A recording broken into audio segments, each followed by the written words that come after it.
speech, I start with a joke, and we're going to go to, very briefly, some philosophy. Then I'm going to describe a cage, a trap that's been built for us. And then I'll explain how we get out of it. The joke is, you've heard it, pros and cons. And we think about that. Oh, I don't know if I should come to the meeting tonight. What's the pros and cons? It's hot. But it's a lot of fun. And it's air conditioned in here. We all do pros and cons. And the joke is, of course, that Congress is the opposite of progress. You've heard that. It's a bit of a witticism. It's a long-time American tradition of mocking and hating our government, which I think is something to be embraced. We do it today. But if you look at it from a communist point of view, which is the influence we've had for quite a while, it's called a dialectic. And it's a generalized philosophy from communism. And if you look at it from that, you have Congress and progress, and they come together, and what you get is a progressive Congress. A Congress full of progressives. Not only that, but we have the executive branch full of progressives, the judicial branch full of progressives. And one of the things that progressives will never tell you about is, where are you progressing to? They hate that question. That question was answered a long time ago by one of the first progressives.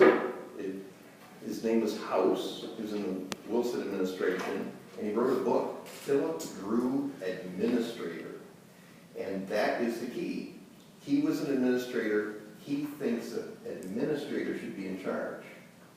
And that is progressivism. It's a progress from wherever we are to a government made of administrators, where the administrators are immune to the electoral process.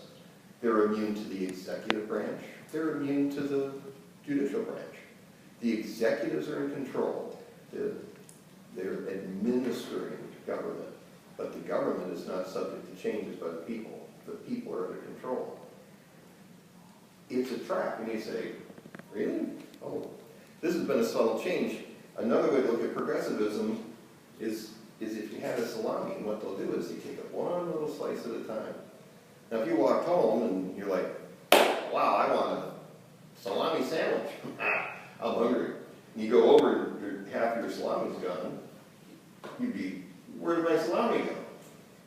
But if it disappears one slice at a time, eventually, there's no salami, you got nothing to eat. That is the process that they've used. And you'd say, really, Jonathan, is that real? I've been watching this for, half a century, and I've watched the subtle changes that have occurred. Right now, if you look at it, I don't know if you pay attention to things like this, the Congress does not write bills. They do not pass budgets. They merely have continuing resolutions. And what they do is they take vast quantities of money and just give it to administrators. And they don't write the bills. They don't even, there was a big round of that, if you noticed in the news. Oh, it's hilarious if you didn't mind crying. They'll say, well, we don't read any of these bills that we pass. Imagine confessing that. Your job is you're a legislator, a congressman, you're being paid $180,000 a year. You can't be bothered to read the bills that you're voting on. You think, well, that sounds terrible. They look at the executive branch. The executive branch, Obama doesn't know what's going on. He's got all these czars running everything, right? He'd come out and he'd say, first I heard about it, I read about it in the newspaper. I didn't know anything about this. Oh, we're going to investigate that. The czars are running everything, and the executive branch just sort of floats along. And if you literally look at the judges, the description of their job is the administration of justice. And the Supreme Court does not even look at the Constitution anymore. The Supreme Court looks at their precedent. And that could be progress if you were going towards a goal. But they wandered into these desperate, deadly goat paths into nothingness. Just the logic of the court is insane. They never look back at the Constitution. they have engineered, at this point, where we vote, we pretend to vote, they pretend to count the votes. It's this current system. And you say, well, what can we do? What can we get out of this? I propose that they've missed something. All these, well, they're lawyers. The lawyers and social engineers have engineered the system. There is a way out of this, which I think is very hopeful. It's called the grand juries. Now, when you take, I'm going to look here, but you swear on a Bible, right, to support the Constitution, you take an oath. Well, when you take an oath, there's a penalty if you break your oath. It's called perjury. And the only person, the only group of people that can prosecute is the grand jury. The grand jury is made up of people like you. There's a room of people just like you. They have the power of presentment. And they could start acting against government officials who are violating the Constitution. And I think that that would be enough to scare the legislators and the judges and the executive branch, because criminals, and I put them all in that category, they're all criminals. Criminals are only afraid of one thing.